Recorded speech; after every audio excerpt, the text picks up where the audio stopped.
ये इंफॉर्मेशन आज भी कहीं अवेलेबल नहीं है। तो today I am going to clear all these questions so that you can make an informed decision. Car detailing business is booming in India और आप भी शायद इस बिजनेस में इंटरेस्टेड है। कार में पैशन है, बिजनेस करने का जुनून है, बट कहीं ना कहीं अटक रहे हैं। समझ नहीं आ रहा कि कितना पैसा इन्वेस्ट करना चाहिए, कब ROI आएगा, क्या मार्जिन है, एक्सेट्रा एक्सेट्रा। तो इस वीडियो में मैं आपको financial calculations of car detailing business बताऊंगा। ये इंफॉर्मेशन आज भी कहीं अवेलेबल नहीं है, इसीलिए बहुत लोग ये डिसीजन नहीं ले पाते हैं टाइम से। So hello guys, I am Deepam Sama, the director of strategy at Carzspa. Carzspa India का पहला और सबसे पुराना कार डिटेलिंग स्टूडियो का चेन है। हमारे 125 से भी ज्यादा कार डिटेलिंग स्टूडियोज है इंडिया और नेपाल में, और हर महीने हम बहुत सारे नए फ्रेंचाइजी प्रोस्पेक्ट्स के साथ कंसल्ट करते हैं, उनको हेल्प करते हैं ये कार डिटेलिंग बिजनेस को और बेहतर समझने के लिए। किसी भी बिजनेस में इन्वेस्ट करने से पहले कुछ इंपॉर्टेंट सवाल होते हैं। Along with passion for the industry, along with personal interest for business, आपको कुछ फाइनेंशियल क्वेश्चंस पूछने चाहिए। जैसे number 1, how much money is needed to start this business. Number 2, running costs क्या है, मतलब एवरी मंथ क्या वेरिएबल कॉस्ट है, एवरी मंथ क्या कॉस्ट ऑफ ऑपरेशन है। नंबर 3, मार्जिन्स क्या है। सबसे ज्यादा कॉमन क्वेश्चन तो यही है कि मार्जिन्स क्या है सर्विसेज के। और लास्ट में what is the ROI period, मतलब मेरा इन्वेस्टमेंट जो मैंने आज किया है वो कितने महीनों में या कितने सालों में वापस आ जाएगा, and then how much money can I actually earn through this particular business opportunity.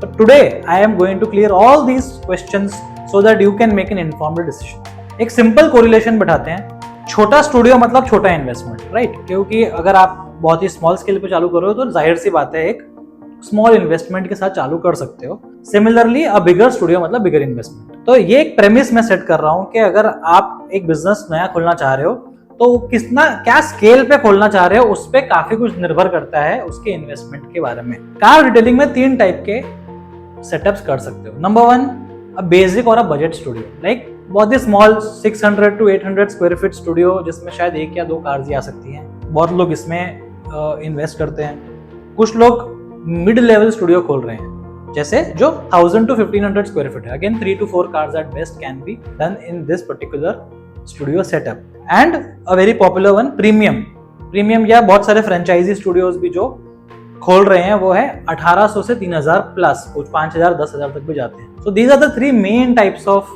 Setups. Obviously the investment will vary for each kind of setup naturally. अगर आप एक कोई और बिजनेस भी खोलना चाह रहे हो, लाइक अ सैलून बिजनेस, अगर आप बहुत ही छोटे से सैलून खोल रहे हो तो इन्वेस्टमेंट कम होगा, मीडियम खोल रहे हो तो ज्यादा होगा, और एक बहुत ही रेप्यूटेड फ्रेंचाइजी चेन का एक बहुत ही बड़ा सैलून खोल रहे हो तो ज्यादा होगा। इससे वैसे same to same car detailing में भी होता है। बट की थिंग इज कि कोई भी टाइप ऑफ स्टूडियो में, no matter what size of studio, कुछ की इंग्रेडिएंट्स इन्वेस्टमेंट में लगेंगे, कुछ की थिंग्स होंगे जो वो पर्टिकुलर स्टूडियो में लगेंगे ही लगेंगे। जैसे नंबर 1, इंफ्रास्ट्रक्चर और इंटीरियर्स। तो फ्लोरिंग लगेगी, लाइटिंग लगेगी, ब्रांडिंग लगेगी, base setup, AC, furniture, these are must. अगर बड़ा है तो ज्यादा लगेगा, छोटा है तो कम लगेगा, इसीलिए साइज ऑफ सेटअप में प्लस माइनस लिखा है। इसका मतलब क्या हुआ कि छोटा स्टूडियो है तो कम लगेगा और ज्यादा बड़ा स्टूडियो है तो ज्यादा लगेगा, इसीलिए ऊपर नीचे होगा ये value. Second is tools and equipment. Car detailing में आना है तो कुछ की मशीन्स तो लगेंगी, जैसे pressure washer, steam machine, polishers, air compressor. These are just few machines that are must, because इसके बिना कार डिटेलिंग प्रोसेस हो नहीं सकता है। Again this is plus minus. इसका मतलब है कि छोटा स्टूडियो में कम, बड़े स्टूडियो में ज्यादा, because the need for more machines will increase जैसे जैसे आप स्टूडियो बड़ा करते जाते हो। Third thing is training and team hiring. इसको बहुत लोग इग्नोर कर देते हैं। Actually this is one of the most important investments that you are going to make, because before opening any new business उसको जितने अच्छे से आप जान लेंगे, समझ लेंगे, इन डेप्थ कोर्स कर लेंगे, जिससे आपको कॉन्फिडेंस आएगा उस बिजनेस के बारे में और आप एक बिजनेस के एक्सपर्ट बन जाएंगे। वो चीज में इन्वेस्ट करना बहुत जरूरी है। अगेन नेचुरली आपकी ट्रेनिंग एंड आपको जो स्किल्ड टेक्नीशियंस हायर करने हैं उनकी कुछ इनिशियल मंथ्स की सैलरी भी हम इन्वेस्टमेंट में गिन सकते हैं। अगेन प्लस माइनस क्यों? क्योंकि छोटे स्टूडियो में शायद आप कम लोग हायर करोगे और बड़े स्टूडियो में शायद आप ज्यादा लोग हायर करोगे। तो इनिशियल हायरिंग कॉस्ट को मैं इधर गिन रहा हूँ, not the regular salaries. And lastly franchise fee या फिर लॉन्च मार्केटिंग। तो now this is more or less equal. आप कोई भी टाइप का सेटअप करो, दिस इज कह सकते हैं श्रद्धा अनुसार। मैं कहता रहता हूँ कि लॉन्च मार्केटिंग है, कुछ लोग 0 लॉन्च मार्केटिंग बजट भी रखते हैं, कुछ लोग 5 लाख भी रख लेते हैं। तो this will have a lot of variance but does not really depend on the size of the studio, depends on the wish and the smartness of branding from the franchise owner or the studio owner. And franchise fees if applicable, अगर आप franchise setup में जा रहे हो तो most franchises will charge you a nominal fee also to let you use their brand name. तो यहां तक आई होप क्लियर है कि कोई भी टाइप ऑफ स्टूडियो हम खोल रहे हैं, कुछ की इन्वेस्टमेंट लगती है और उसका ऊपर नीचे होता है। तो जाहिर सी बात है, अब आप नेक्स्ट क्वेश्चन पूछोगे कि ये सब तो ठीक है बट कितना इन्वेस्टमेंट लगता है, तो how is this investment distributed? तो let me share more things about that. जैसे हमने बात किया basic, mid level and premium studio है एंड सब जगह इंफ्रास्ट्रक्चर लगेगा। तो टेंटेटिव मोटा मोटा अगर मैं बताऊं तो इन अ स्मॉलर स्टूडियो 5 से 10 लाख का इंफ्रास्ट्रक्चर पे बजट जाता ही जाता है, because you will need to invest in paint, जैसे मैंने बताया लाइटिंग, फ्लोरिंग एक्सेट्रा। जैसे मिड लेवल पे आते हो, because the space increases, this particular investment also increases to 10 to 15 lakhs and again in a premium setup that will further increase to 20 to 25 lakhs. Next, tools and equipment, again जैसे मैंने बताया था ऊपर नीचे होता है डिपेंडिंग ऑन साइज ऑफ, बहुत ज्यादा इसमें वेरिएंस नहीं है। May be you can say कि 3 लाख लगता है बेसिक स्टूडियो में, 4 से 5 मिड लेवल में और प्रीमियम में 5 से 6 लाख जैसी मशीन्स जनरली इन्वेस्ट करनी पड़ती है। ट्रेनिंग एंड टीम हायरिंग में भी मैंने बताया था कि थोड़ा ऊपर नीचे होता है, 2 से 3 लाख इधर, 3 से 4 लाख, 4 से 5 लाख, बहुत ज्यादा डिफरेंस नहीं है but actually it will cost you more to set up a premium studio. Launch marketing once again थोड़ा बढ़ता रहेगा, like 50K 1 to 1.5 lakh and 2 से 3 लाख। ये एक फिक्स नहीं है ये number, because it is also possible basic studio might invest in larger launch budget, but ये मेरे एक्सपीरियंस में मैंने देखा है कि generally premium studios when they have opened, when they've already invested a lot of money, they also invest a little bit more towards the marketing of that studio, at least initially. Franchise fees, मैंने बहुत कम studios देखे हैं जो बहुत mid level और premium mid level और basic studios के franchises offer कर रहे हैं। तो जनरली इधर फ्रेंचाइज फीस नहीं होता, because there is no real franchisee offering a mid level और अ बेसिक स्टूडियो का सेटअप। प्रीमियम में जनरली फ्रेंचाइज फीस आपको अगर मैं बताऊं तो many brands would be in the range of 4 to 5, some more some less, here and there थोड़ा थोड़ा होता रहेगा। सो फाइनल इन्वेस्टमेंट क्या आया? ब्राउन फील्ड, ये समझना बहुत जरूरी है।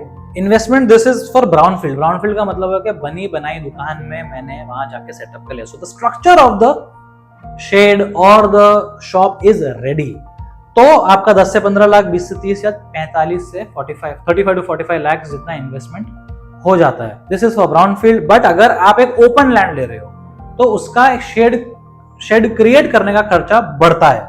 तो green field structure will cost more, so but the thing is when you go to a greenfield structure the rentals will reduce, so it's a balance that you have to maintain कि आपको higher rental पे जगह पे जाना है जो ground field है, या फिर लोअर रेंटल पे जाना है, बट इनिशियली अपफ्रंट थोड़ा सा ज्यादा पैसा और निकालना पड़ रहा है। तो छोटी जगह नेचुरली शेड का cost is going to be reduced and जैसे जैसे बड़ा जाओगे शेड का कॉस्ट बढ़ते रहेगा। सो टोटल इन्वेस्टमेंट इसमें ग्रीन फील्ड में भी ऑलमोस्ट प्रीमियम स्टूडियो का बात करूं तो 60 to 80 लाख लगते हैं, मैंने देखा है। Some studios I also seen get created for 1 crore also, but वो बहुत प्रीमियम बनाए हैं, बहुत जैसे 5 से 6 हजार स्क्वायर फीट का बना है।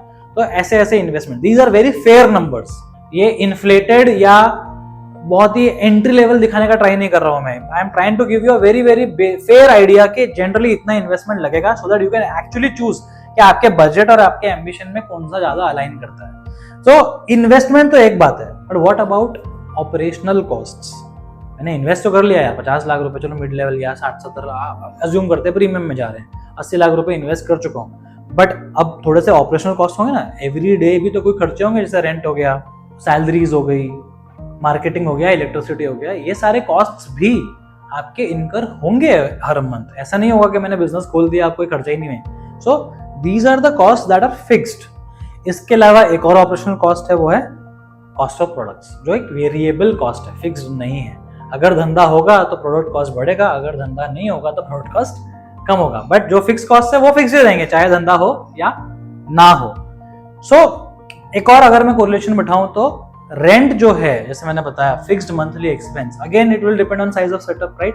छोटे स्टूडियोज का जनरली रेंट कम होगा, बड़े स्टूडियोज का जनरली रेंट हायर होगा। Again it will depend on the location also, but एक मोटा मोटा understanding. Salaries again, if you have a smaller studio you can do less cars, so you will have less man power. If you have a larger studio, larger base of workers, जो आपकी salaries का number बढ़ाएगा। Electricity again, ज्यादा cars हो रही है, ज्यादा machines है, तो बड़े स्टूडियो में थोड़ा सा ज्यादा होता है, बट बहुत ज्यादा डिफरेंस उसमें आता नहीं। Consumables and products is purely determined by how much business you are doing, कितनी number of cars आप कर रहे हो। So things like coatings, PPF, compound, pad, microfiber, all of this combined, अगर मैं मोटा मोटा बोलूं तो 20 to 25% of your revenue होता है। सर्टन केसेस जहां पे आप सिर्फ पीपीएफ कर रहे हो वहां पे शायद 30%, जहां पे अगर आप सिर्फ वॉशिंग कर रहे हो शायद और कम हो जाए। तो at the end of the day अगर हमने सब कुछ किया, वॉशिंग भी किया, डिटेलिंग भी किया है, कोटिंग भी किया है, पीपीएफ भी किया है, एक सेट सिस्टम में किया है कि जैसे जैसे हो रहा है, तो 20-25% एक एवरेज प्रोडक्ट कॉस्ट आता है। यहीं पे मैं आपको मार्जिन्स ऑफ सर्विसेज भी बता देता हूँ, so listen to this carefully. For entry level services like washing the percentage margins are generally higher but cost of services lower. So washing costing से 500 rupees would have a product cost of just 50 rupees, 90% margin होगा। वैसे अगर मैं detailing में जाता हूँ service का cost थोड़ा बढ़ता है, परसेंटेज ऑफ मार्जिन थोड़ा कम हो जाएगा, शायद 80% है। सेरामिक कोटिंग्स में अगेन 60 to 80% मार्जिन होता है, but cost of ceramic coating average है 25,000 के आसपास। जैसे मैं पीपीएफ जाता हूँ जहाँ पे एवरेज कॉस्ट 80,000 है, cost of product generally 30 to 35%, इतना एक कॉस्ट आता है। तो मार्जिन जो हो गया वो हो गया 60% के आसपास। In certain situations, in certain for certain people जो ब्रांड के साथ नहीं जा रहे हैं, जो लोकल स्टोर चला रहे हैं, शायद जब वो लोकल प्रोडक्ट्स यूज कर रहे हैं तो पीपीएफ कमोडिटाइज लगता है, तो शायद पीपीएफ के मार्जिन और गिर जाते हैं। पीपीएफ ऐसा एक सर्विस है जिसके मार्जिन 50 to 70% के बीच में होते हैं। For a larger brand it will be 60 to 70%, for a smaller brand it might be 50 to 55%। These are the current economics of a car detailing business, unit economics की बात करूं तो। और लास्ट में मार्केटिंग एंड लॉन्च, जैसे मैंने बताया, marketing का एक कॉस्ट है जो आपको हर महीने इनकर करना होगा। श्रद्धा अनुसार ही होता है, बड़े स्टूडियोज जनरली ज्यादा खर्चते हैं, छोटे स्टूडियोज जनरली कम खर्चते हैं। It can be opposite also, but this is a cost that will be there as part of your operational costs. तो अब आप पूछोगे कि ठीक है ऊपर नीचे तो है, बट एक्चुअली कितना है? जैसे मैंने इन्वेस्टमेंट में बताया था आपको कि एक्चुअल इन्वेस्टमेंट कितना रुपए का होता है, इधर भी मैं आपको क्लियरली बताऊंगा कि ऑपरेशनल एक्सपेंसेस जो हैं वो तीनों टाइप ऑफ स्टूडियो सेटअप्स में एक्चुअल वैल्यूज में कितना तक होता है। Number 1, rent. छोटा स्टूडियो है, नेचुरल सी बात है, कम रेंट होगा। मैंने बहुत सारे, और मैं ये एवरेज ले रहा हूँ, टीयर 1, टीयर 2, टीयर 3 का एवरेज ले रहा हूँ। सो आपके नंबर्स अगर आप टीयर 3 से देख रहे हो शायद इससे कम हो, टीयर 1 से देख रहे हो शायद थोड़ा सा ज्यादा हो, तो ये आप कह सकते हो अपर लेवल टीयर 2 के नंबर्स से मैच कर सकते हैं। So a smaller studio 50,000 to 1 lakh एक एवरेज रेंट होगा 700 स्क्वायर फीट का। Maybe 80 to 120 rupees square feet is a tentative rate going in the market for a brownfield project, तो ये उसको मैच करता है। सिमिलरली मिड लेवल आएगा, थोड़ा सा बढ़ जाएगा क्योंकि स्क्वायर फीट बढ़ गया है, तो 80 to 1.5 लाख। एंड प्रीमियम में मैंने बहुत बार देखा है 1 to 3 लाख के बीच में होता है। 1.5 to 2 lakh is a very nominal amount in, normal amount in tier 1, tier 2 में थोड़ा कम और टीयर 3 में और थोड़ा सा कम। सो रेंट इतना होता है। Salaries again will keep increasing 45 to 1 lakh depending on how many people you've recruited. Again electricity and water का भी कॉस्ट बढ़ेगा क्योंकि आपके पास ज्यादा काम है तो शायद ज्यादा इलेक्ट्रिसिटी यूज हो रहा है। लास्ट में मार्केटिंग जो मैंने देखा है, this is a pure understanding के छोटे स्टूडियोज जनरली कम खर्चते हैं, बड़े स्टूडियोज क्योंकि they can afford to, because they are actually able to fill in more cars in the studio, they are able to spend more amount on marketing as well. And last में total fixed cost, fixed expenses जो है, इसमें मैंने अब देखना products नहीं involve करे अभी क्योंकि वो प्योर डिनोमिनेटर और प्योरली डिपेंड करता है कितना बिजनेस हो रहा है। ये फिक्स्ड ही है, ये बिजनेस होना हो तो total fixed expenses 1 to 2 lakhs, 2 to 3 and 3 to 4 lakhs। तो नेचुरली सी बात है कि प्रीमियम स्टूडियो का टोटल फिक्स्ड ऑपरेशनल एक्सपेंस भी थोड़ा हाई होता है। तो एक समरी देता हूँ, बेसिक स्टूडियो 600 से 800 स्क्वायर फीट, 10 से 15 लाख इन्वेस्टमेंट, 1 से 2 लाख का मंथली कॉस्ट। अगेन जैसे जैसे नीचे आता हूँ 20 से 30 लाख इन्वेस्टमेंट, 2 से 3 लाख। तो आप मुझे पूछोगे कि प्रीमियम स्टूडियो एक तो ज्यादा महंगा है इन्वेस्टमेंट, ऊपर से मंथली एक्सपेंसेस भी ज्यादा महंगा है, तो यार नेचुरल बात नहीं लग रही कि basic studio is a winner here, but that is just 50% of the picture. Typically क्या सर्विसेज यूज और sold are being sold at a particular studio will determine the revenue of that studio. छोटा studio में अगर मैं जाता हूँ, बहुत ही basic mid level studio या बहुत ही बेसिक स्टूडियो बना रहा हूँ, तो कंज्यूमर्स बहुत बेसिक सर्विसेज ही ऑप्ट करते हैं, जैसे वॉशिंग, पॉलिशिंग या entry level coatings. Mid level studio में शायद थोड़ी सी और कोटिंग्स तक आ जाएंगे, interior restoration, full detailing. And the premium studios are the only studios जहाँ पे कंसिस्टेंटली प्रीमियम कोटिंग्स, पीपीएफ और एक मल्टी बे ऑपरेशन जैसा सिस्टम देखने को मिलता है। तो नेचुरल सी बात है कि रेवेन्यू पे इम्पैक्ट भी बहुत आता है because of the type of services you sell. Parallel again draw करता हूँ सैलून्स के साथ। अगर आपने एक सैलून खोला है या आपने एक हेयर बार्बर की तरह आपने एक दुकान खोली है पेड़ के नीचे, तो क्या आपके वहां पे फेशियल सर्विसेज बिकेंगी? Possibly not. शायद दाढ़ी हो गई, बाल कट गए, that's all. But you go to a normal setup, वहां पे शायद आप दाढ़ी के साथ साथ शायद थोड़ी एंट्री लेवल फेशियल्स या क्लीनअप्स भी साथ में बिक रहे हैं। But when you go to a very premium salon, वहां पे हेयर स्पा, कलर, बहुत सारी ऐसी सब सर्विसेज जो शायद एक छोटे स्टोर पे नहीं बिकते। इनका मेन बिजनेस ही हेयर कट नहीं रहा, मेन बिजनेस ये सारी सर्विसेज हो गई हैं जो छोटे स्टूडियो में बिकती नहीं। सेम चीज इधर भी है कि जब हम प्रीमियम स्टूडियो करते हैं तब ही पीपीएफ सेरामिक की कंसिस्टेंट डिमांड आती है, नहीं तो वॉशिंग पॉलिशिंग आती है, इसलिए रेवेन्यू इंपैक्ट होता है। तो कितना रेवेन्यू इंपैक्ट होता है? प्रोडक्ट कॉस्ट भी मैंने डाल दिया, ये रहा रेवेन्यू।